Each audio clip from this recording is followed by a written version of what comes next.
Mid-1945, outside Munich, Germany. Lieutenant David Chen's unit received orders to search an industrial district for hidden munitions. Most buildings were bombed shells, but one massive warehouse stood intact, doors padlocked from outside. "That's deliberate," Corporal Williams observed. "Someone locked this from outside and walked away.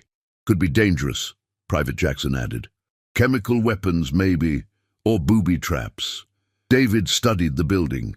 3 stories tall, industrial construction, windows painted black.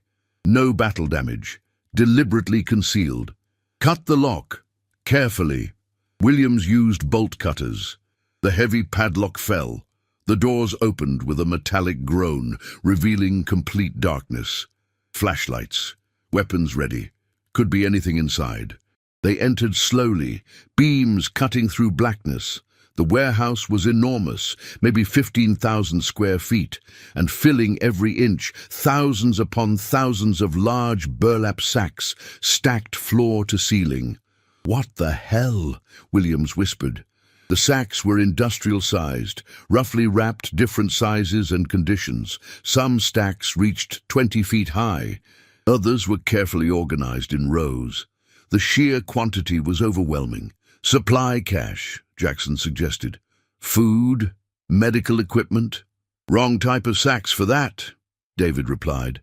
"These are shipping sacks, for transporting bulk materials. Could be weapons components, artillery shells maybe." David approached the nearest sack cautiously.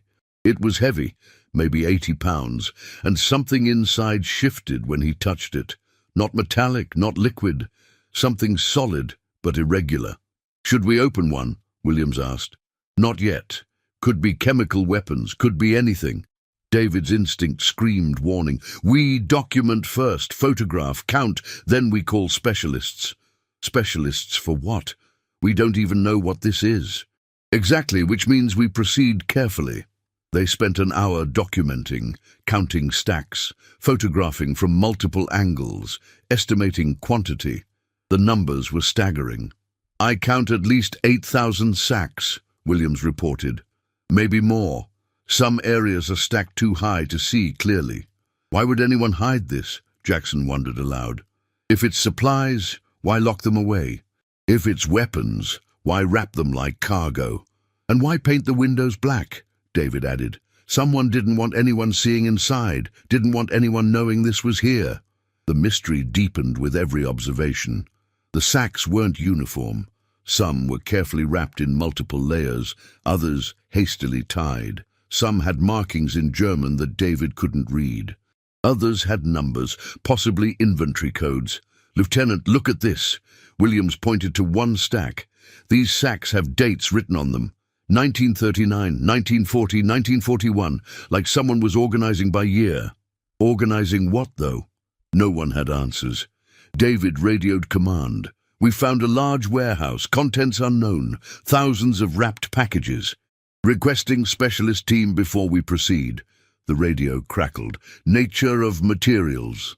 "Unknown, sir. Could be dangerous, could be valuable, could be nothing, but the quantity and the way it's hidden suggests significance." "Hold position. Specialists en route. ETA 4 hours. Do not open packages until they arrive." 4 hours of waiting. 4 hours of staring at mysterious sacks. 4 hours of speculation.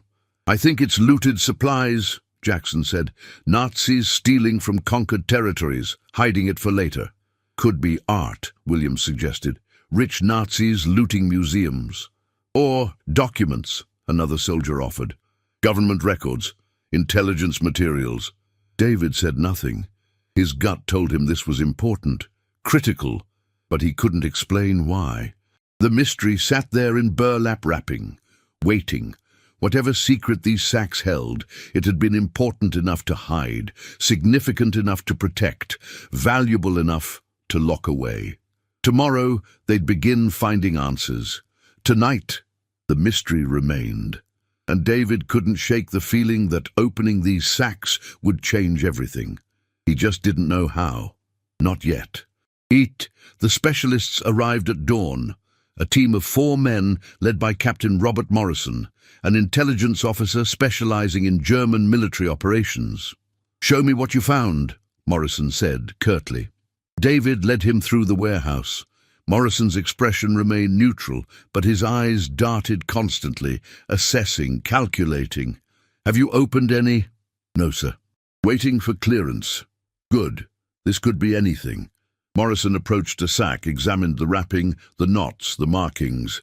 "German text here. Says, handle with extreme care. Valuable contents." "Valuable how?" "That's what we're here to determine." Morrison turned to his team. "Collins, check for explosive residue. Martinez, scan for radiation. We rule out weapons first." The specialist worked methodically. Electronic equipment, chemical sensors, careful measurements. After 30 minutes, Collins reported, "No explosives, no radiation, no chemical weapons signatures." "Then what is it?" David asked. "Only one way to find out." Morrison selected a medium-sized sack from an accessible stack. "We open this one, carefully. Everyone back except Chen and Collins." David and the specialist approached the sack. Collins cut the rope binding carefully. The outer burlap fell away, revealing another layer of cloth. Beneath that, oiled paper. Beneath that, more protective wrapping. "Someone packaged this very carefully," Collins observed. "Multiple protective layers. This isn't standard military procedure." They continued unwrapping. 6 layers total. Finally, the innermost wrapping fell away, revealing... David's breath caught. It wasn't weapons, wasn't supplies, wasn't anything he'd expected. But Morrison's reaction was more telling. The captain's face went white. His hands started shaking. "Dear God," Morrison whispered. "I need to make a phone call right now." "Sir, what is it?" "Something that changes everything." "Collins, rewrap this immediately. No one touches anything else. Chen, post guards. No one enters or exits without my authorization." "Captain, I need to know what we found." Morrison looked at him with something like fear. "You found something the Nazis were desperate to hide, something worth more than weapons or gold, something that could start international incidents if this gets out wrong. That's not an answer. It's the only answer you get until I clear this with command. What's in these sacks?" Morrison gestured at the thousands of packages. "This could be the most significant non-military discovery of the entire war. But it's also politically explosive. We need experts, real experts, art historians, cultural specialists, legal advisors." "Art historians," David repeated. "What does art have to do with—" He stopped. Understanding dawned. "Is this looted art, like the rumors about Nazis stealing paintings?" Morrison's silence was answer enough. "How much are we talking about?" David pressed. "If my suspicion is correct, if even half these sacks contain what I think they contain, we're looking at hundreds of millions of dollars, possibly billions." The magnitude was incomprehensible. "But it's not about money," Morrison continued. "It's about culture, identity, heritage. If the Nazis systematically looted on this scale, if they stole this much from this many people..." His voice hardened. "This is evidence of cultural genocide, and that evidence is now in American custody, which means we're responsible for handling it correctly." Over the next 2 days, more specialists arrived. But they didn't open more sacks, not yet. First came endless documentation. Photographs, measurements, inventory counts, security protocols. The frustration was maddening. David wanted answers. His unit wanted to know what they'd found, but the specialists insisted on procedure. "Why can't we just open them and see?" Williams complained. "Because each sack could be evidence in war crimes trials," one specialist explained. "Opening them wrong, documenting them incorrectly, handling them improperly, any of that could compromise legal cases. We do this right, or we don't do it at all." On the 3rd day, a new team arrived, led by a German man in his 60s who introduced himself simply as Dr. Weber. "I need to see what you found," he said in accented English. They showed him the warehouse.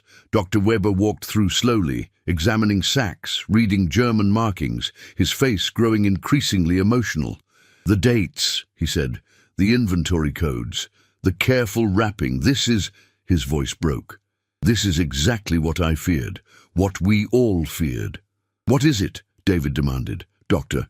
Weber turned, tears streaming down his face. This is theft on an unimaginable scale. This is the attempted murder of culture itself. And gentlemen, he gestured at the thousands of sacks. What's in here doesn't belong to Germany. It doesn't belong to America. It belongs to families, to communities, to people who are probably dead now, murdered by the same regime that stole this. Stole what exactly? Dr. Weber looked at Morrison. May I show them? Morrison nodded.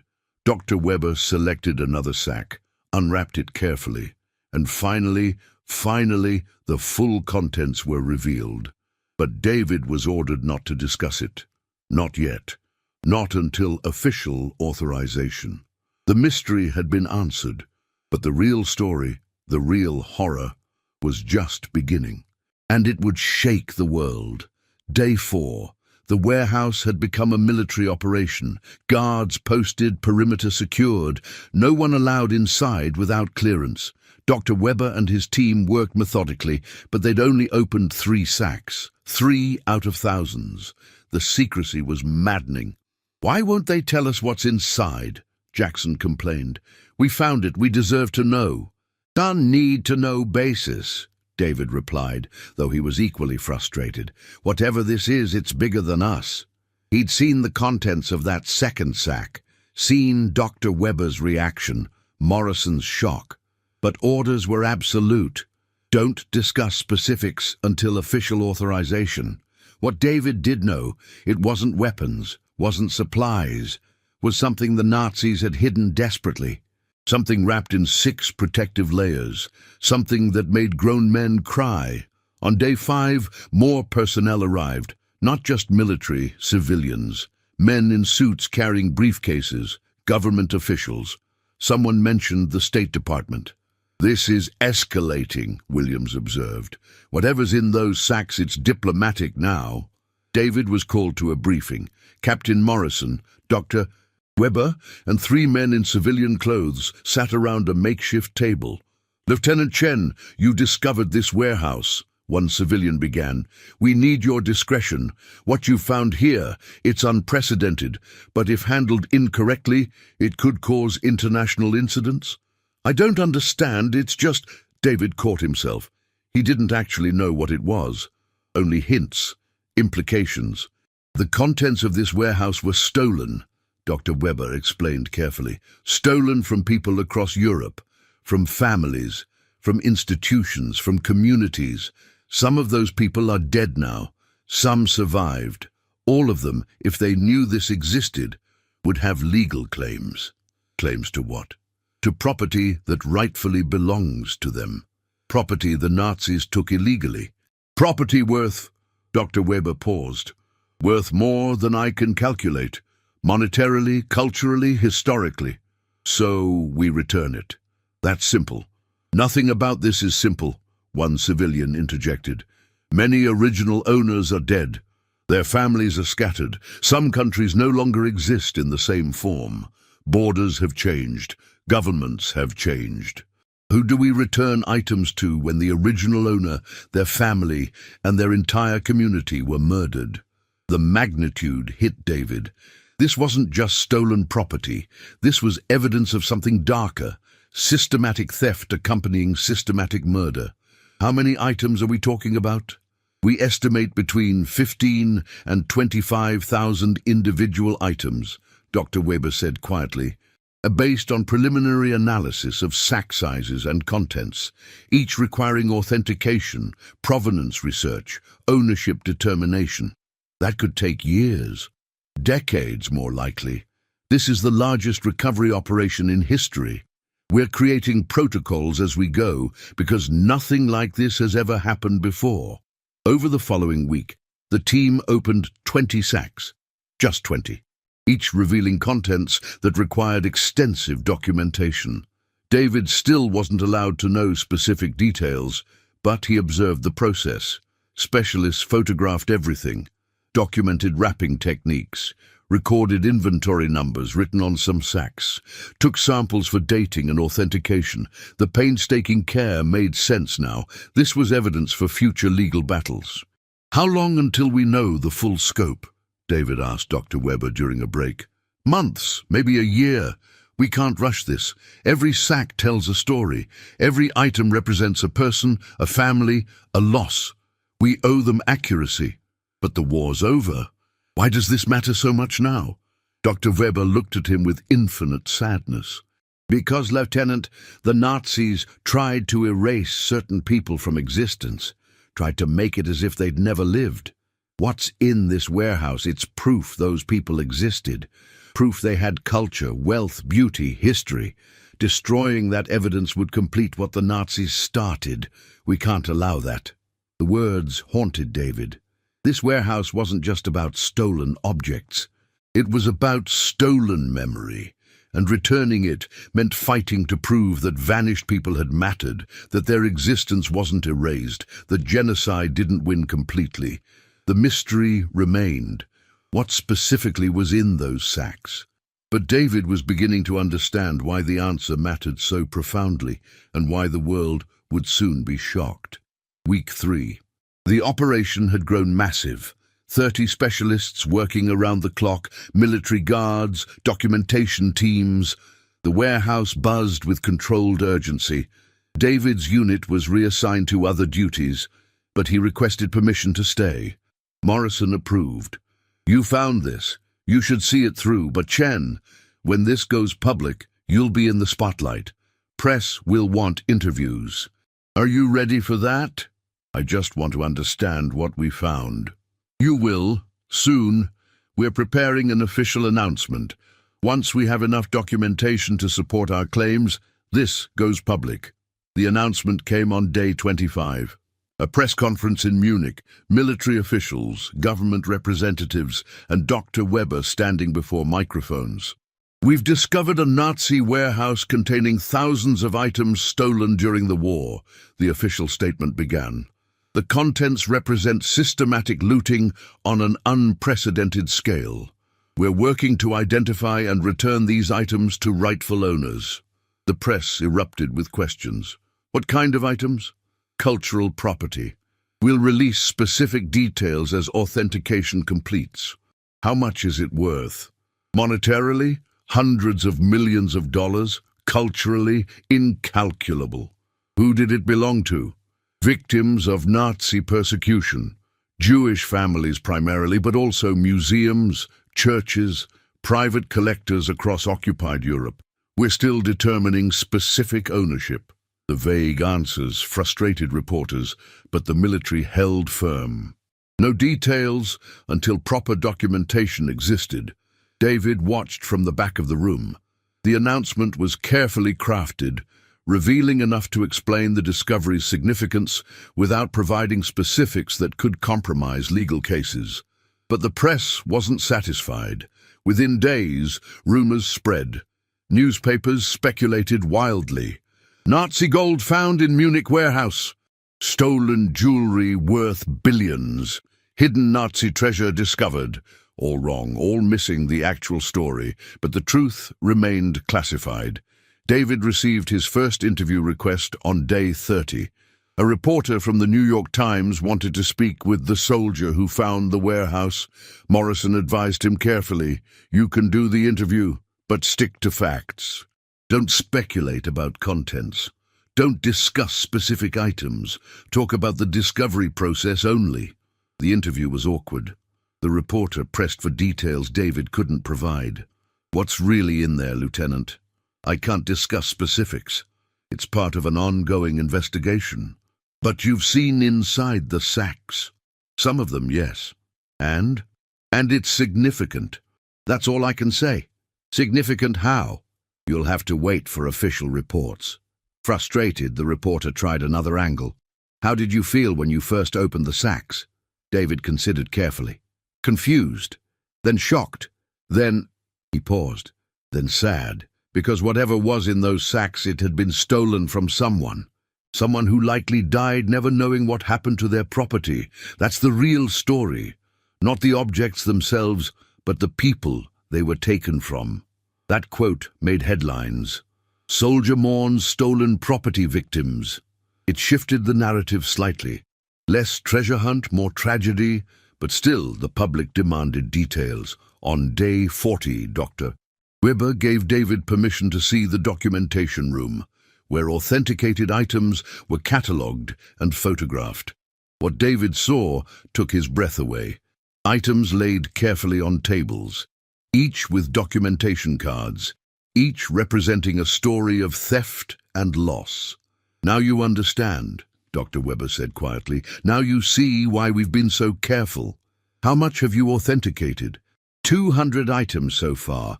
We've opened maybe 300 sacks total. We have thousands more to process. Years of work. Yes, but necessary work. Each item deserves proper handling. Each represents a person who deserves justice. David walked through the documentation room, seeing item after item. The variety was staggering. The provenance research, tracing where each came from, was incredibly detailed. This one, Dr. Weber pointed to documentation, stolen from a family in Amsterdam, 1942. Family name Cohen. All 6 family members died in concentration camps. No surviving relatives we can locate. So, who gets it? That's the question we're grappling with. If no heirs exist, does it go to a museum? To the Dutch government? To a Jewish cultural organization? There's no precedent for this. Similar dilemmas multiplied with each authenticated item. The legal and ethical complications were overwhelming. When does the public learn specifics? David asked. Soon. We're preparing a comprehensive report. Once we have enough items authenticated to demonstrate the scope, we'll release details.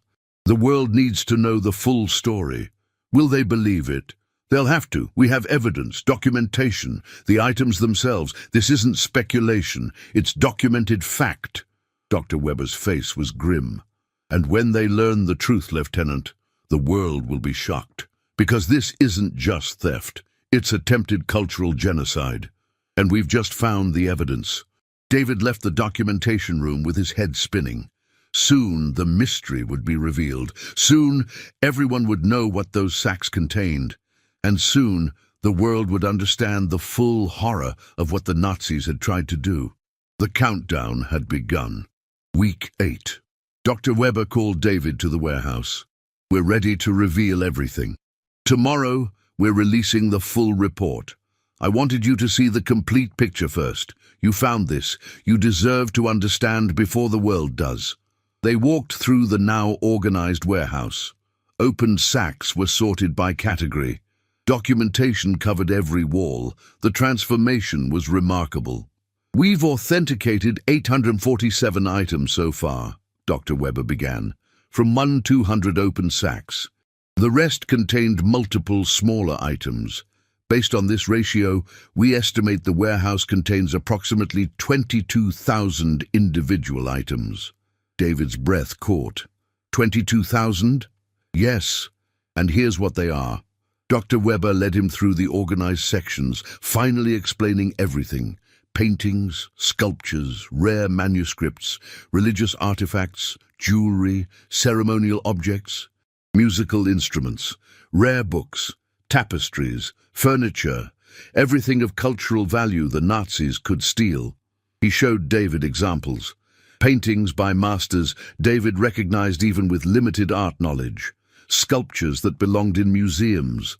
Jewish religious items, Torah scrolls, menorahs, prayer books, stolen from destroyed synagogues. This isn't random looting, Dr. Weber explained. This is systematic cultural theft. The Nazis targeted specific communities, primarily Jewish, and took everything of value. Art to fill their museums, religious items to destroy or melt down, personal possessions to erase identity. Why here? Why this warehouse? We believe this was a collection point. Items stolen from across Europe were brought here for sorting. Some would go to Nazi museums, some to private collectors, some would be destroyed. The war ended before they could complete the distribution. David touched a prayer book carefully. Someone prayed with this. Yes, someone who likely died in a concentration camp, never knowing what happened to their belongings, never knowing their cultural heritage was being systematically erased. The enormity was crushing. This wasn't just theft, it was attempted cultural genocide. What happens now? Tomorrow, we announce everything, full details. We'll show photographs, explain the scope, begin the process of returning items to families, countries, institutions. It'll take decades, but it starts tomorrow. How will people react? Shock, horror, anger, but also hope. Because this proves that some things weren't completely destroyed. Some pieces of culture survived, and we're going to return them. That night, David couldn't sleep. He kept thinking about the families who'd owned these items, the communities destroyed, the culture systematically stolen. Tomorrow, the world would learn the truth. Tomorrow, the mystery ended. Tomorrow, everything changed. The next morning, Dr. Weber held a press conference. Full details, photographs displayed, the complete story revealed.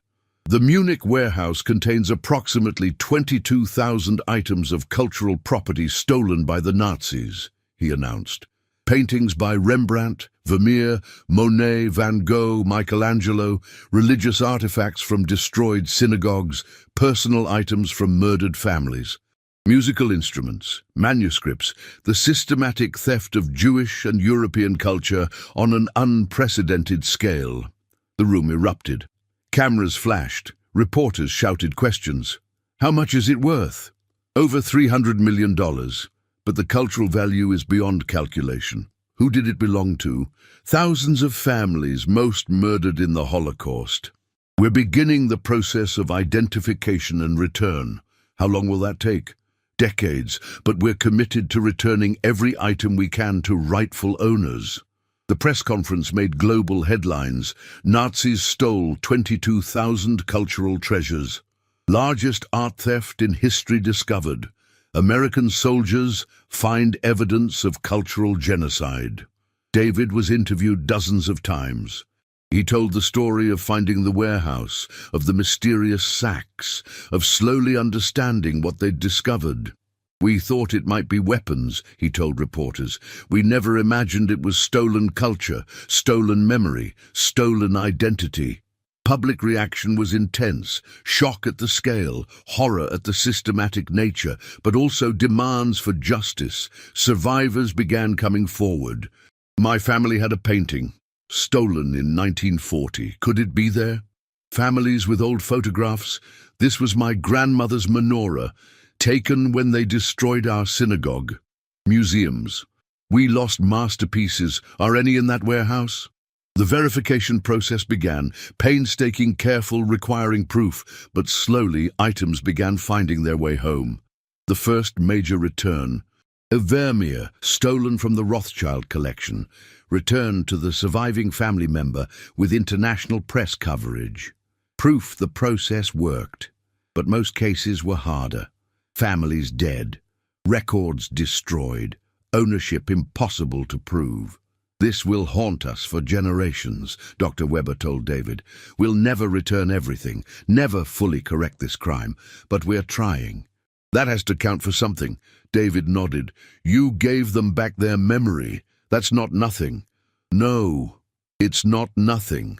The mystery was solved, the horror revealed, and now came the hard part, trying to repair what the Nazis had shattered. One returned item at a time, this story is just reaching its most emotional phase. If you want to see how decades of work returned stolen culture to families, how some items found homes while others remained orphaned, and how one discovery changed international law forever, make sure you're subscribed. The journey from discovery to justice spans 80 years, and it's not over yet. 1950, 5 years after discovery. David Chen had left the military but couldn't leave the mission. He worked with Dr. Weber's team, dedicating his life to returning stolen items. We've returned 6,000 pieces, Dr. Weber reported, but 16,000 remain. Many will never find their original families. The work was exhausting. Each item required research. Where stolen, from whom, were heirs alive. Most original owners were dead. Many families were completely gone. This Chagall was stolen from Warsaw, 1942, David explained to colleagues. Owner, Goldstein family. We have no first names, no address, no surviving relatives located. The entire neighborhood's Jewish population was murdered. So what happens to it? It stays in storage until we find someone, or forever. But successes happen too. A woman named Rachel Stein contacted them about a family painting. My father owned a small Chagall, bought in 1928 Berlin. The Nazis took it in 1939. I survived Dachau. My family didn't. If that painting exists, David searched records. Item 4783. A Chagall from Berlin, 1939. Owner, S. Stein. Describe it. Rachel did, perfectly down to every detail. It's yours. We'll process paperwork immediately. Rachel wept. They're not completely erased. This painting proves they existed. They mattered. Moments like that made the work meaningful, but they were rare. Most items remained unclaimed, families entirely murdered, no heirs, no one to return them to. What do we do with orphaned artwork? Government officials asked. We can't store it forever. We memorialize it, Dr. Weber insisted. Display it in museums with full provenance. Explain who owned it, how it was stolen. Make the art tell the victims' stories. The compromise. Museums could display unclaimed items temporarily, always with plaques explaining their history and inviting heirs to come forward. Some families found their belongings through these exhibits. A man saw his grandmother's menorah in a New York museum, proved ownership through old photographs, reclaimed it after 15 years. By 1960, the warehouse was empty, items either returned or in museums worldwide. But the work continued. New claims emerged constantly, requiring investigation and verification. David became an expert in Nazi art theft, consulting on cases globally. The Munich warehouse had been the largest discovery, but hardly the only one. Thousands of smaller hoards appeared across Europe. This will never end, he told Dr. Weber in 1965. We're still finding stuff 20 years later. And we'll find more in 50 years. The Nazis hid things everywhere. We'll be discovering their crimes for generations. Dr. Weber was right. The work continued. Barleyson, 1975, 30 years post-discovery. David, now 65, attended an international conference on cultural property rights. The Munich warehouse had established precedents now codified in law. Your discovery changed everything, a young researcher told him. Before 1945, stolen art was just theft. After Munich, the world recognized cultural genocide. That items belong to communities, not just individuals. That memory has value beyond money. International laws now mandated provenance research. Museums had to verify ownership history. Auction houses couldn't sell items with suspicious origins. The art world had been forced to confront complicity, but problems remained. Many institutions had purchased Nazi-looted art in good faith. Who had rights, original owners' heirs, or current innocent possessors? Courts struggled with answers. We're still fighting your cases, lawyers told David. Items from Munich warehouse still in litigation 50 years later. One notorious example, a Klimt painting, stolen in 1938, returned to Austria in 1948, hung in National Museum for decades. Then in 1998, the original owner's niece sued for return. Legal battle lasted 6 years. She won. Justice delayed but not denied, David commented when the case concluded. Rachel Stein, now 90, had become an advocate. We can't let time erase crimes, she told media. My family's Chagall was returned in 1950. That changed my life. Other families deserve the same chance even 70 years later. Her advocacy influenced policy. No statute of limitations on Nazi theft claims. Families could pursue recovery indefinitely. By 1995, 50 years after discovery, approximately 60% of Munich warehouse items had been returned or definitively placed. The remaining 40% were in museums, properly documented, waiting for heirs who might never appear. Some will never go home, Dr. Weber admitted before his death in 1996. Entire families gone, but we preserved them. That's something. David attended Dr. Weber's funeral. Hundreds came, art historians, museum directors, recovered property owners, Holocaust survivors.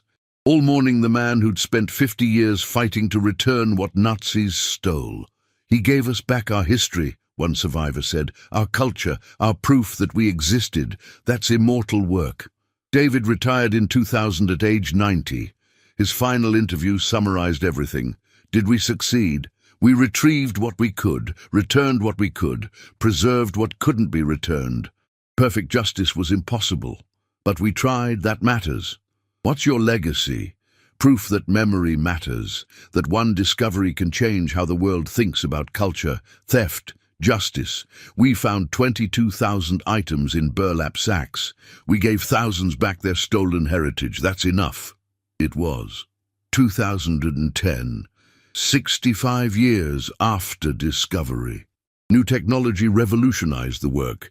Databases connected globally, DNA testing identified heirs, digitization made records accessible worldwide.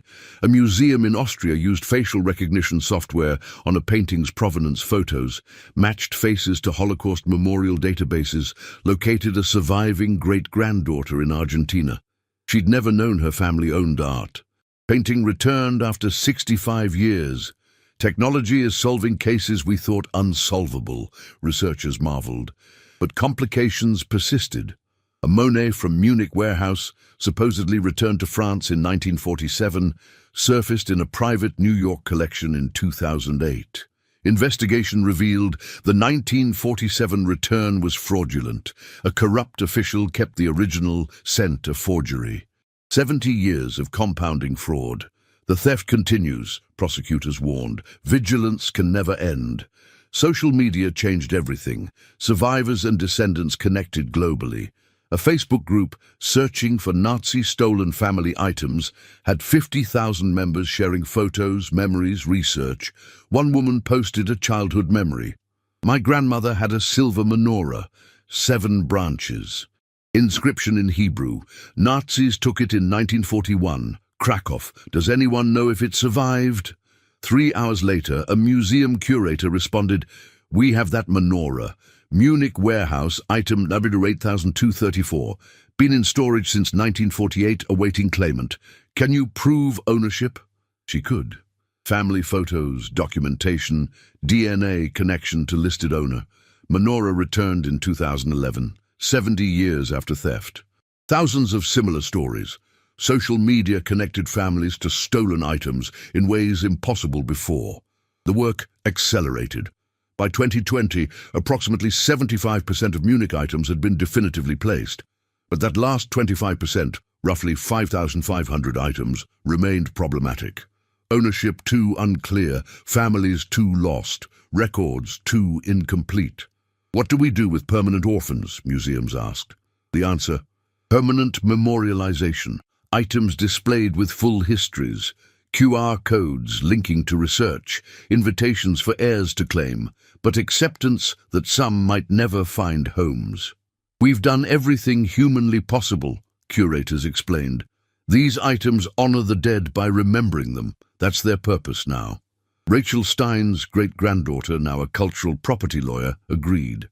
My great-grandmother got her Chagall back. She died happy knowing her family wasn't erased. These orphaned items, they're proof the Nazis failed. Culture survived, memory survived. That's victory. David Chen died in 2016 at 106. His funeral was attended by hundreds. Descendants of returned item families, researchers who'd built careers on his discovery, museum directors whose collections existed because of his find. He stumbled on a warehouse. His obituary read, he spent 70 years ensuring what he found was handled with dignity, justice, and respect. 22,000 items, thousands returned, thousands preserved. One man's commitment to memory. The work continued without him, because the mission was bigger than any individual. 2025, 80 years after discovery. An international symposium marked the anniversary. Researchers presented papers, museums shared success stories, families testified about recovered items, statistics were presented. Of 22,000 original items, 68% returned to families, countries, 22% in museums with documented histories, 10% still in research-dark storage, approximately 100,000 Nazi-looted items still missing globally, 500-plus active legal cases regarding ownership disputes, new claims filed monthly as descendants discover family histories. The work will never truly end, the keynote speaker stated. Every generation discovers new information. Technology improves, records surface. The fight for cultural justice is perpetual. One presentation focused on success. A Rembrandt from Munich warehouse, unclaimed for 70 years, was matched to a Dutch family in 2023 using AI analysis of historical records. Painting returned to great-great-grandchildren who'd never known it existed. Technology makes the impossible possible, researchers explained. We're solving 80-year-old mysteries with 21st-century tools. But ethical questions remained. A panel debated, should museums keep unclaimed items indefinitely? Or after a century, should they become public property? Survivors' advocates argued passionately, no time limit on justice. These items were stolen. They remain stolen until rightfully returned. 100 years doesn't change that. Museum directors countered, we're preserving these items. Displaying them educates about the Holocaust. Hiding them in storage serves no one. The debate continues. No easy answers exist. Rachel Stein's great-great-granddaughter attended the symposium. At age 30, she'd grown up with her family's recovered Chagall hanging in their home. That painting shaped my identity, she told the audience. It's proof my ancestors existed. Proof they had culture, wealth, beauty. The Nazis tried to erase them. Mr. Chen's discovery proved they failed. That matters more than the painting's monetary value. It's proof of survival. The symposium concluded with a moment of silence for David Chen, Dr. Weber, Rachel Stein, and all who dedicated lives to returning stolen culture. Then came a surprise announcement. We've just authenticated a new cache, an official revealed, found in a sealed basement in Berlin. 300 more items, probably connected to Munich warehouse distribution network. The discoveries continue. 80 years later, still finding Nazi hoards, still returning stolen property, still fighting cultural genocide's legacy. This never ends, one researcher said. My grandchildren will probably still be working these cases. Good, a survivor's descendant replied. That means we're remembering. That means the victims aren't forgotten. That means the Nazis didn't win. The work continues. The vigilance persists. The memory endures, because that's what David Chen proved when he cut a padlock and found mysterious burlap sacks. That one discovery could start a movement, that justice doesn't expire, that culture matters, and that the fight to preserve memory is worth waging. Forever. Done. The Munich warehouse no longer exists, demolished in 2018 for development, but a memorial stands, a bronze sculpture of burlap sacks commemorating what was found there. The inscription reads, "Here stood a warehouse containing 22,000 stolen cultural items, evidence of Nazi systematic theft, proof that genocide targeted not just lives, but memory. Discovered May 1945 by American soldiers, returned to rightful owners through decades of dedication. May we never forget." Visitors come daily, Holocaust survivors, art historians, descendants of victims, tourists learning history, all standing where David Chen once stood, contemplating what the discovery meant. In 2025, a documentary aired, The Warehouse, how burlap sacks revealed cultural genocide. It traced the complete story: discovery, authentication, decades of returns, ongoing work. Interviewed was a 95-year-old woman whose grandmother's silver menorah was returned in 2011. "I light it every Friday," she said, tears streaming. "Every week I remember that my family wasn't erased. The Nazis tried, but they failed. This menorah proves they failed." The documentary became required viewing in schools globally, teaching that the Holocaust wasn't just murder, it was attempted erasure, and that resistance means preserving memory, culture, identity. David Chen's granddaughter appeared in the film. "My grandfather stumbled on something extraordinary, but he didn't just find stolen art. He found evidence that humanity's worst impulses can be countered by our best ones. The Nazis stole systematically. Grandpa returned systematically. Evil organized. Good organized better." The film ended with current statistics. Of Munich's 22,000 items, 70% definitively returned or placed. The remaining 30%, roughly 6,600 items, still in process. Some will likely never find original families. But all are preserved, documented, memorialized. "We succeeded imperfectly," one researcher concluded. "Perfect justice was impossible, but we tried, we're still trying." That's David Chen's legacy, not perfection, persistence. Museums worldwide now display items with full provenance. QR codes let visitors research complete histories. One museum's plaque reads, "This Monet was stolen from the Goldstein family, Paris, 1940. Family murdered at Auschwitz. No surviving heirs located. This painting honors their memory." Visitors weep reading such plaques. The art becomes memorial. The beauty honors the dead. In 2024, a surprising discovery. A storage facility in Munich contained documents from the original warehouse, inventory lists, theft records, Nazi correspondence, more evidence, more research opportunities, more families potentially located. 80 years later, still discovering. Researchers marveled. This story truly never ends. And it shouldn't, because ending means forgetting. Forgetting means the Nazis partially win. David Chen understood that. When he found mysterious burlap sacks in 1945, he could have walked away, let someone else handle it, avoided the complications. Instead, he spent 70 years ensuring stolen culture returned home, ensuring victims were honored, ensuring memory survived. That's heroism, not battlefield courage, but persistent, quiet, decades-long dedication to justice.